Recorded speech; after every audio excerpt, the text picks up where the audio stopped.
கீதங்களை பாடச் சொல்லலாம் தென்றலை அஞ்சல் ஒன்று போடச் சொல்லலாம்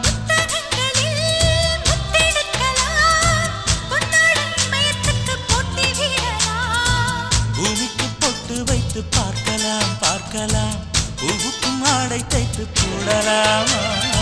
சூரியன் தேரை மண்ணில் ஓட்டலாம் ஓட்டலாம் சொர்க்கத்தின் புகைப்படத்தை காட்டலாமா வா